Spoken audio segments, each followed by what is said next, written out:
इस टाइम के आसपास एक मार्केट में सिग्निफिकेंट हाई या फिर सिग्निफिकेंट लो लगना चाहिए। और अगर मैं 55% बताऊं तो मेरे को लगता है कहीं ना कहीं इस टाइम के आसपास डे हाई लग सकता है और यहाँ से मार्केट पूरी क्रैश कर सकती है। Hello everyone, welcome back to the video. इस वीडियो में बात करेंगे निफ्टी और बैंक निफ्टी के बारे में। गाइस, आज का दिन बहुत ही अच्छा था। जो हमने बोला वही हुआ। सेंसेक्स में आप देख सकते हो 1400 पॉइंट तक की अप मूव, और निफ्टी में अगर आप देखोगे 400 पॉइंट, ऑलमोस्ट 378 पॉइंट्स की अप मूव हमको यहाँ पे देखने को मिली है। तो गाइस, आई होप आपका का दिन अच्छा गया हो। और एक बार हम चेक करते हैं कि क्या जो हमने आपको एस्ट्रोलॉजी में बोला वही हुआ आपके लिए। आज जो था जिगजैग और स्लाइटली बुलिश, गाइस देख सकते हो, करेक्ट, ये भी करेक्ट हो गई तीनों दिन प्रिडिक्शंस। और इससे पहले जो प्रिडिक्शन थी पिछले महीने की, आप देख सकते हो सारे दिन जो बोला था वही। 21 तारीख को ये बनाई थी, 31 जनवरी तक जो बोला वही।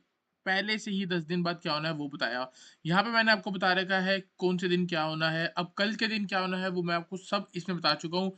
अगर अभी किसी को बाय करनी है आप बाय कर सकते हो। ये पूरी एक्सेल शीट जिसमें ये लिखा है बियरिश मूव, जिगजैग, या स्लाइटली बुलिश या स्लाइटली बियरिश या अप मूव, उसके बेसिस पे आप खुद चाहो तो ट्रेड कर सकते हो। ये गाइस सिर्फ और सिर्फ व्यू है, कौन से दिन क्या हो सकता है बेस्ड ऑन एस्ट्रोलॉजी पूरे फरवरी महीने का।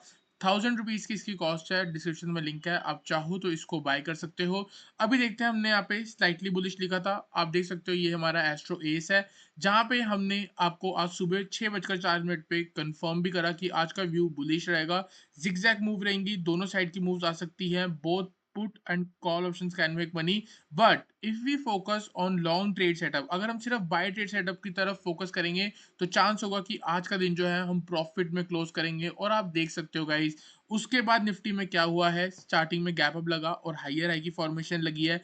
एक जो गिरावट आई थी आप देख सकते हो, ये जिगजैग मूव्स हैं और वापस से मार्केट ने रिकवरी करी। आपको मैं यहाँ पे अगर निफ्टी दिखाऊंगा तो निफ्टी आप देख सकते हो आज मॉर्निंग में खुलने के बाद कहाँ खुली थी। यहाँ पे मैं 5 मिनट का टाइम फ्रेम लगाता हूँ ताकि अच्छे से क्लियर हो जाए। आप देख सकते हो गाइस, गैप अप हुआ पूरा। इस गैप में हमने कल 23,350 की कॉल ऑप्शन प्रीमियम चैनल पे 135 रुपीज से बाय कराई थी, जिसका आज 300 रुपए से भी ऊपर का हाई लगा है। ठीक है, आप देख सकते हो गाइज, ये है पावर प्रीमियम चैनल की। यहाँ पे गैप अप लगा, अप मूव मिली, वापस नीचे आई, मॉर्निंग में जिगजैग भी हुआ। आप यहाँ तक देख सकते हो पूरी मार्केट जिगजैग है, और उसके बाद आप देख सकते हो स्लाइटली बुलिश भी है। ठीक है, तो जो प्रिडिक्शन में बोला था वही हुआ है। पिछले 15 दिन से जो बोला है, 15 के 15 दिन हिट हुए हैं। हो सकता है आने वाले दिन में इसकी एक्यूरेसी थोड़ी बहुत खराब हो जाए, या हो सकता है वैसा कुछ ना मिले। लेकिन गाइस, पिछले 15 दिन में अगर किसी ने 100% एक्यूरेसी दिखाई है तो चांसेस हो सकते हैं कि आगे भी हमको वैसी एक्यूरेसी देखने को मिले। अब गाइस बात करते हैं निफ्टी और बैंक निफ्टी के बारे में, कल क्या हो सकता है। सबसे पहले गाइस हमको डेली टाइम फ्रेम पे चलना पड़ेगा और हमको समझना पड़ेगा कि मार्केट चल कर रही है। डेली टाइम फ्रेम पे देखोगे, यहाँ पे हाई लगा हुआ है। कितना हाई लगा था सितंबर में? 26,230 के आसपास। ठीक है, तो 26,300 मान लो ऑलमोस्ट। वहां से एक शार्प गिरावट देखने को मिली, फिर यहाँ पे एक बाउंस देखने को मिला, ये ट्रेंड लाइन बन गई। अब मार्केट जो है उस ट्रेंड लाइन के आसपास जा रही है। मेरा ये मानना है कि इस ट्रेंड लाइन पे कल एक रिएक्शन हो सकता है। मे बी कल मार्केट आपको फंसा दे, थोड़ा बहुत और बुलिश दिखा के आप लोगों को ट्रैप कर दे, और थर्सडे वाले दिन वापस से नीचे गिरावट की तरफ दे दे। क्यों? क्योंकि गाइज ये एक लिक्विडिटी ट्रैप होता है।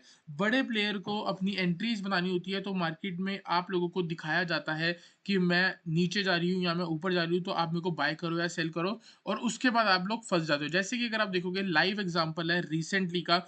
अभी मैं बताता हूँ कि मैंने बीटीएसटी में आज, मतलब कि कल मंडे को बीटीएसटी में 3:15 बजे के आसपास 23,350 की कॉल ऑप्शन क्यों दी थी? वो चीज 135 रुपीज से 200, 300, 400, 350 रुपए तक गई है। ठीक है, अब देखो क्यों दी थी, इसके पीछे का लॉजिक बताता हूँ। ये देखो गाइज, ये ट्रेंड लाइन जा रही है, ट्रेंड लाइन का हुआ ब्रेकडाउन, ब्रेकडाउन के बाद हो गया प्राइस साइडवेज। अब ब्रेकडाउन होता है तो प्राइस को नीचे जाना चाहिए। अगर वो साइडवेज हो गया, इसका मतलब ये एक लिक्विडिटी ट्रैप था। बिग प्लेयर को, यहाँ पे जितने भी लोग बाई पोजीशन लेके बैठे थे उन लोगों को एग्जिट कराना था, फिर जिन्होंने यहाँ पे बाय करा उन लोगों को फिर से एग्जिट कराया।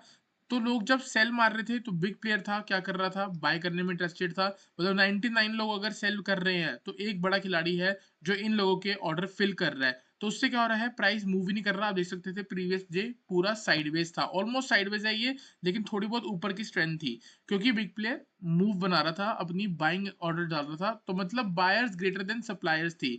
मतलब इसका क्या मतलब है कि हो सकता है नंबर ऑफ सेलर्स ज्यादा हों, लोग ज़्यादा सेल कर रहे हो, लेकिन एक इतना बड़ा बंदा था जो उनकी क्वांटिटी को फुलफिल कर पा रहा था और साथ ही साथ अपने लिए और पोजीशन बना रहा था, इसलिए मार्केट वहां से और ऊपर उठ भी रही थी। और गाइज यही रीजन है कि आज गैप अप भी हुआ और उसके बाद मार्केट और ऊपर गई, फिर थोड़ा बहुत गिरावट दी और फिर मार्केट ऊपर गई। ठीक है, अब यहाँ पे देखोगे, फिर से आपको दिखाता हूँ इंट्राडे पे लिक्विडिटी का कैसे सिनेरियो बना। आज मॉर्निंग में अगर आप देखोगे क्या हुआ, मार्केट ने एक रेंज बना दी। रेंज बनाने के बाद नीचे की तरफ हमको ब्रेकडाउन देखने को मिला, लेकिन ब्रेकडाउन के बाद भी क्या हो रहा है, प्राइस जो है साइडवेज हो गया। कभी भी ब्रेकआउट हो, कभी भी ब्रेकडाउन हो, अगर ब्रेकआउट या ब्रेकडाउन के बाद आपको मार्केट साइडवेज होने को दिख जाए, तो समझ लो वो 90% फॉल्स है। इसीलिए जब मार्केट यहाँ से वापस जा रही थी, मैंने आपको फ्री वाले टेलीग्राम चैनल पे भी बोला था कि 23,480 के ऊपर टारगेट 23,550 का है, और वहां से आप देख सकते हो 480 से मार्केट 780 तक गई है, ऑलमोस्ट 300 पॉइंट। अगर आपको यकीन नहीं होता तो मैं आपको यहाँ पे दिखा भी देता हूँ, ये हमारा फ्री चैनल है। फ्री चैनल पे हमने आपको ये लिखा था, देखो, अबव 23,480, टारगेट 23,550, सिर्फ यहाँ तक का टारगेट दिया था, और आप देख सकते हो गाइस मार्केट कहाँ तक चलेगी उसके बाद। ठीक है, तो अगर आपने ऐसा कुछ ट्रेड किया हो तो देयर आर हाई चांस कि आज आपका प्रॉफिट रहा होगा। अब कल का व्यू जो है, कल का व्यू गाइस आप देख सकते हो कि मार्केट में कहाँ एक ऑलरेडी एक रेसिस्टेंस जोन के आसपास चल रही है। अगर रेसिस्टेंस जोन के आसपास चल रही है तो हमको सेल के बारे में थोड़ा बहुत कल सोच सकते हैं, लेकिन कहाँ पे सोचना चाहिए मेरे अकॉर्डिंग, अगर यहाँ से 100-150 पॉइंट अगर मार्केट कल ऊपर उठ जाती है या बाय चांस गैप अप हो जाती है, तो उसके बाद हम चाहे तो एक बार सेल को प्लान करके चल सकते हैं। कंडीशन ये है कि कहीं ना कहीं नेगेटिव सेंटीमेंट दिखना चाहिए, वरना बिल्कुल भी जरूरत नहीं है शॉर्ट करने की। यहाँ पे गाइस अगर हम बात करें तो देखो कि क्या हो रहा है, जैसे मार्केट में लोगों को ये ट्रेंड लाइन के नीचे बाहर निकाला या क्या करवाया, एग्जिट करवाया। हो सकता है इस ट्रेंड लाइन के ऊपर जो लोग ब्रेकआउट देख के बाय करेंगे, उन लोगों को एंट्री कराया जाएगा। क्या कराया जाएगा, एंट्री। एंट्री कराएंगे क्यों, क्योंकि जिस बिग प्लेयर ने यहाँ से बाइंग करी है वो यहाँ पे अपनी पोजीशन काट देगा, एग्जिट कर लेगा। तो जब वो अपनी पोजीशन एग्जिट करेगा तो क्या होगा, प्राइस यहाँ पे साइडवेज हो जाएगा। तो आने वाले दिन में अगर मार्केट 23,800 से लेके 23,900 के जोन पे साइडवेज देखने को मिलती है, तो समझ लेना कि बड़ी पोजीशन बन रही है। सिमिलरली मैंने आपको बोला था, अगर इसके नीचे मार्केट साइडवेज होने को मिलती है तो समझ लेना बड़ी पोजीशन बन रही है। यहाँ पे साइडवेज हुई है, समझ गए हम कि यहाँ पे बड़ी पोजीशन बनी है। अगर कल यहाँ पे मार्केट साइडवेज होने को मिलती है तो समझ लेना बड़ी पोजीशन बन रही है, बिग प्लेयर पोजीशन बना रहा है, और हो सकता है कल के बाद से शार्प गिरावट देखने को मिल जाएगी। और गाइस अगर आपको याद होगा कल का दिन क्या है, कल गाइस 5 फरवरी है, और 5 फरवरी के लिए मैंने एक प्रिडिक्शन करी थी आज से 3-4 दिन पहले। ये प्रिडिक्शन ये थी कि मेरा मानना है कल 1:30 बजे से लेके 1:45 इस टाइम के आसपास एक मार्केट में सिग्निफिकेंट हाई या फिर सिग्निफिकेंट लो लगना चाहिए। और अगर मैं 55% बताऊं तो मेरे को लगता है कहीं ना कहीं इस टाइम के आसपास डे हाई लग सकता है, और यहाँ से मार्केट पूरी क्रैश कर सकती है। अब ये जो व्यू है ये एस्ट्रोलॉजी है, साथ ही साथ अगर आप मैं इसको बताऊं तो मैंने इसमें कहीं ना कहीं टेक्निकल्स भी जोड़े हैं, तब जाके मैं ये टाइम निकाल पाया हूँ। टाइम तो एस्ट्रोलॉजी से निकल गया, और जो मैं एरिया निकाल रहा हूँ वो गाइस टेक्निकल्स की वजह से। जब दोनों चीज़ों को कोलैब किया है तो गाइस बहुत अच्छी एक्यूरेसी देखने को मिल रही है। आप देख सकते हो पिछले कुछ दिनों में जो जो हम बोल रहे हैं एग्जैक्टली वही हो रही है। मैंने आपको बोला था 27 तारीख लास्ट मार्केट नीचे गिरेगी, 28, 29, 30, 31 चारों दिन चढ़ेगी, और वही हुआ गाइस। ठीक है, बजट वाले दिन आपको क्रैश लिखा था, आप देख सकते हो 300 पॉइंट का क्रैश देखने को मिला। ठीक है, उसके बाद आप देख सकते हो यहाँ पे जिगजैग बोला था वही हुआ, यहाँ पे आज जिगजैग बोला था मॉर्निंग में प्लस स्लाइटली बुलिश, और वही मिला। बाय साइड पे बोला था ढूंढो ट्रेड्स, तो बाय साइड पे जरूर आपने मिला होगा। अगर हायर हाई की फॉर्मेशन भी ट्रेड करी है तो भी गाइस आपको प्रॉफिट होया होगा। तो गाइस ये है पावर एस्ट्रोलॉजी की, और मैं जरूर चाहूंगा कि आप सबको एक बार ट्राई करना चाहिए, एक बार बाय करना चाहिए। सिर्फ 1,000 रुपए लगेंगे, इससे ज्यादा कॉस्ट उसकी है नहीं। चाहूँ तो मैं उसकी कॉस्ट रख सकता हूँ क्योंकि एक्यूरेसी बहुत अच्छी है, लेकिन मैं चाहता हूँ कि हर किसी को वो चीज मिल पाए। ठीक है गाइस, तो ये लिक्विडिटी हो गई।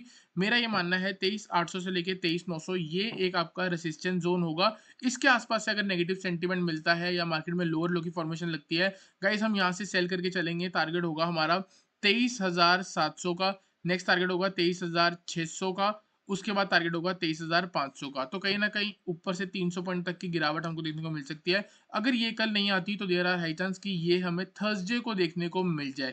थर्सडे को भी गिरावट देखने को मिल सकती है, क्योंकि सिंपल सी बात है, अगर यहाँ पे ऑर्डर फिल होएँगे, बड़ा प्लेयर पोज़ीशन बनाएगा तो उसको टाइम चाहिए, मार्केट को साइडवेज़ भी रख सकता है कल। तो कल साइडवेज़ भी हो सकती है, कहीं न कहीं रेजिस्टेंस के पास रहेगी और वहाँ पे अगर हम सेल ट्रेड ढूँढेंगे तो देयर आर हाई चांस कहीं न कहीं हम प्रॉफिटेबल रह सकते हैं। अब सेल ट्रेड क्यों बोल रहा हूँ? क्योंकि मार्केट रेजिस्टेंस के पास है। ठीक है guys? Down side by chance अगर गैप डाउन वगैरह खुलती है तो हम नीचे से बाय प्लान कर सकते हैं। यहाँ पे गाइस ट्रेंड लाइन चल रही है, 5 मिनट का टाइम फ्रेम देख लेंगे, ये हमारा 5 मिनट का टाइम फ्रेम है। ठीक है, 5 मिनट के टाइम फ्रेम पे लास्ट जो सपोर्ट था वो कहीं न कहीं 23,630 था। तो यहाँ पे अगर हम एक ज़ोन बनाने की कोशिश करें तो कहीं न कहीं 23,630 से लेके 23,600 के ज़ोन पे एक बार हम बाय ट्रेड्स ढूँढ सकते हैं। तो अगर बाय चांस मार्केट यहाँ पे आती है तो इधर अगर हम बाय करते हैं तो यहाँ से टारगेट हो सकता है हमारा 23,700 का एंड 23,800 का, और ऊपर टारगेट हो सकता है 23,885 का। ये जो जोन है अपने आप में रेजिस्टेंस है, देयर आर हाई चांस कहीं ना कहीं मार्केट आपको यहाँ से ट्रैप कर लेगी। तो हो सके तो वहां तक आप अपना प्रॉफिट बुक कर लेना। अगर आप यहाँ पे बाय कर रहे हो तो यहाँ कहीं पे अपना प्रॉफिट बुक कर लेना, ये प्रीवियस जो आज का हाई लगा है वहां तक। इससे ऊपर होल्ड करने की जरूरत नहीं है, क्योंकि वहां पे ट्रैपिंग चलेगी, देयर आर हाई चांस कि आप लोग ट्रैप हो सकते हो। ऑन द डाउन साइड अगर बाई चांस मार्केट ना वहां पहुंचती है, यहाँ से बाउंस नहीं आता, 23,600 ब्रेक हो जाता है, 23,600 के नीचे हम शॉर्ट करके चल सकते हैं। टारगेट होगा 23,500 एंड 23,450। तो गाइस आई होप आपको निफ्टी का एनालिसिस क्लियर हुआ हो। चलते हैं गाइस बैंक निफ्टी पे, बैंक निफ्टी को एनालाइज करेंगे। बैंक निफ्टी में भी कुछ सेम ऐसा ही सेटअप देखने को मिल रहा है। बैंक निफ्टी में अगर आप देखोगे गाइस, मैंने आपको बोला था कुछ दिन पहले 49,650 और 50,000 के आसपास एक हमारा लिक्विडिटी जोन बन सकता है। प्रीवियसली मार्केट में यहाँ पर रेसिस्टेंस थी। अब ये देखो, ये बजट से एक दिन पहले की है, बजट वाले दिन की मूव है। मॉर्निंग तक जब फाइनेंस मिनिस्टर बोल रही थी तो तब तक ये मार्केट ऊपर थी। जैसे बोल के थोड़ा टाइम हुआ बोलते हुए, एकदम से हमको शार्प फॉल देखने को मिली। ये क्या था? लिक्विडिटी। मतलब जिसने नीचे तक खरीद रखा था वो यहाँ पे अपनी पोजीशन एग्जिट कर रहा था। साथ ही साथ रिटेलर्स को और ऊपर दिखाया जा रहा था कि मार्केट और ऊपर जा रही है, तो वो बाय बाय बाय कर रहे थे, क्योंकि रिटेलर्स के पास गाइस पेशेंस नहीं होते। यहाँ पे सिंपल सी बात है, मार्केट का एक सिंपल सा रूल है, सस्ते में खरीदो महंगे में बेचो। रिटेलर्स क्या करते हैं? महंगे में खरीद के महंगा में बेचने की कोशिश करते हैं। नो डाउट ये ट्रेडिंग स्ट्रेटजीज है। बुल फ्लैग भी ऐसा ही बनता है कि महंगा मोमेंटम आया, थोड़ा बहुत साइडवेज हुआ और खरीदा, ये भी वर्क करता है। लेकिन मोस्ट ऑफ द टाइम ये फेल भी हो सकता है। ठीक है, तो हमको यहाँ पे रिवर्सल का सोचना चाहिए। ट्रेंड लाइन के पास अगर आपने बाय किया हो तो यहाँ पे आपको प्रॉफिट देखने को मिला होगा। अब गाइस बात करेंगे यहाँ पे हम इसके बारे में, निफ्टी और बैंक निफ्टी के बारे में। बैंक निफ्टी में सबसे पहले मैं आपको 1 आवर का टाइम फ्रेम दिखाना चाहूंगा और आपको ये बताना चाहूंगा कि गाइस मार्केट में एक इम्बैलेंस लग चुका है। यहाँ पे आप देखोगे ये दो कैंडल से जारी है ट्रेंड लाइन, यहाँ पे थर्ड टच से हमें बिल्कुल इसी कंफर्मेशन होगी कि ये एक ट्रेंड लाइन है। उसके बाद देखोगे गाइस ये जो है एक गैप है, कहाँ पे लगा हुआ है? 49,400 से लेके 49,200 का जोन। तो देयर आर हाई चांस कि आज नहीं तो कल ये गैप फिल होगा। 2-3 दिन अगर मार्केट ऊपर जाती है तो हो सकता है उसके बाद कहीं न कहीं गिर के 49,400 तक आ जाए। तो अगर हम यहाँ से सेल कर रहे हैं तो अपना मैक्सिमम टारगेट 49,400 रख सकते हैं। आज मार्केट चल रही है 50,100 पे और मैं बात कर रहा हूँ 49,400 की, तो अच्छा खासा ड्रॉप 700 पॉइंट तक का हमको देखने को बैंक निफ्टी पे मिल सकता है। यहाँ पे गाइस अगर हम बात करें 15 मिनट के टाइम फ्रेम पे, अभी देखो यहाँ पे क्या चल रहा है। यहाँ पे गाइस अगर आप देखोगे ये एक रेसिस्टेंस थी। ठीक है, इसके नीचे मार्केट ने फॉल किया, यहाँ पे बिग प्लेयर ने एंट्री बनाई क्योंकि साइडवेज था और वहां से अपना पोजीशन आ गया। अब ये वो लेवल है जहां पे बिग प्लेयर चाहे तो अपनी पोजीशन एग्जिट कर सकता है और मार्केट को वापस नीचे ले जाके यहाँ से बाय करके फिर ऊपर लेके आ सकता है, क्योंकि अगर बड़े लेवल पे बाइंग होनी होगी तो ये मार्केट काफी ज्यादा जिगजैग चलेगी और फिर आपको प्रॉफिट देगी। तो यहाँ पे हमको कल दोनों साइड के लिए प्रिपेयर रहना चाहिए, कहीं भी मूव आ सकती है। मार्केट रेसिस्टेंस के आसपास चल रही है। यहाँ पे आप देख सकते हो ये आज इंट्राडे का चार्ट है। इंट्राडे के चार्ट पे हमको यहाँ पे एक रेसिस्टेंस दिख रही थी आज, तो जो आगे सपोर्ट की तरह एक्ट करेगी। तो कल की सपोर्ट जो है गाइस वो हमारा 50,000 है। अगर 50,000 के आसपास आके मार्केट स्ट्रेंथ दिखा रही है, आप बाय कर सकते हो। टारगेट होगा 50,200, नेक्स्ट टारगेट होगा 50,400 और फिर टारगेट होगा आपका कहीं ना कहीं 50,500। तो गाइस आई होप आपको ये समझ आया हो। ऑन द डाउन साइड अगर 50,000 ब्रेक होता है तो नेक्स्ट टारगेट आपका डाउन साइड में 49,800, 49,600 और उसके बाद 49,400 हो सकता है। अगर ऊपर से शॉर्ट करना है तो कहीं ना कहीं आपको वेट करना पड़ेगा। मैं आपको ये नहीं बोलूंगा कि यहाँ पे बाय करो। ये देखो 58 38% रिट्रेसमेंट लेवल भी है, कहीं न कहीं अपने आप में रेजिस्टेंस है। तो अगर मार्केट यहाँ आती है, थोड़ा बहुत ऊपर आती है, फर्स्ट टारगेट आपका हिट करती है, उसके बाद कहीं न कहीं अगर नेगेटिव सेंटीमेंट बन रहा है, तो आप शॉर्ट कर सकते हो। अगर आपको अभी ये चीज़ ना समझ आ रही हो कि कब मैं शॉर्ट करने की बात कर रहा हूँ, तो गाइस सिंपल सी बात है, आप हमारा टेलीग्राम चैनल जॉइन कर लो, डिस्क्रिप्शन में लिंक है। जो भी कुछ होगा आपको सारी अपडेट्स कल लाइव मार्केट में मिल जाएगी। तो गाइस आई होप आपको निफ्टी और बैंक निफ्टी से क्लियर हुआ हो। वीडियो अच्छी लगी वीडियो को लाइक करना, चैनल को सब्सक्राइब करना।